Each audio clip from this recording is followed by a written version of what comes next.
halkan waxaan ka salaamayaa bulshooyinka reer Soomaaliland dalka gudihiisa jooga iyo dibadiisaba jooga gaar ahaan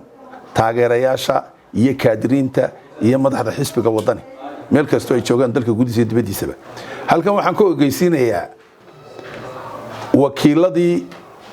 xisbiga wadani wakiilada uga ahaa gobolada ee soo xareynayay ergooyinkii shirka labaad ee xisbiga wadani uu qaban doono bisha 15keeda iyo 16keeda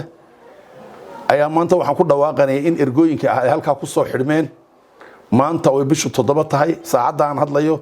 inaan wax dambe ergaa la qaban doonin wixii hore ergooyinka soo xareedna ay 99% soo xaroodeen nasiibkiisa qofkii ka soo gaarsiin waayay cid laga soo gaarsiin waayba maanta saasay ergooyinku inagu xidhan yihiin shirweynihina wuxuu noo qabsamay bisha 15keeda wuxuu noo dhamanaya bisha 16keeda hadii la yiraahdo waxaan halkan ku ogeysiinayaa gaar ahaan oo u furan tahay ergooyinka oo qura xildhibaanadii haray ee soo gaari waayay guushii gola deegaan ama gola baarlamaan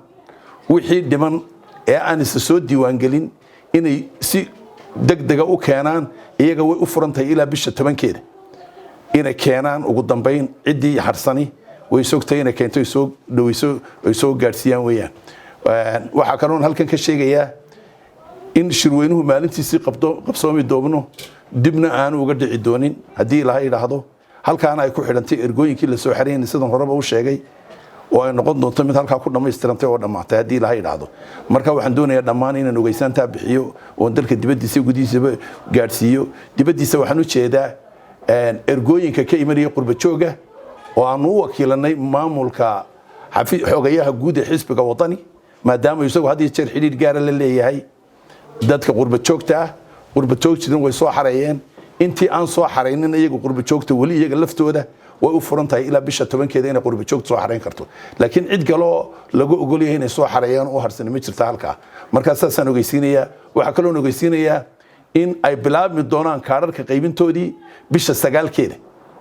oo loo horeysiin doono dhammaan xildhibaanada gola deegaan iyo gola baarlamaan xisbiga uga soo baxay oo mudnaanta koowaad loo qaybin doono kaararkoodii ergooyinka iyo intii kalena ay ku xigi doonaan qaybintaasina ay mas'uul ka noqon doonaan cidii kasta oo ergooyinka gobolada 6 gobol soo xareysay oo noo keentay ayaa loo dhiibi doonaa golihii dhexe hore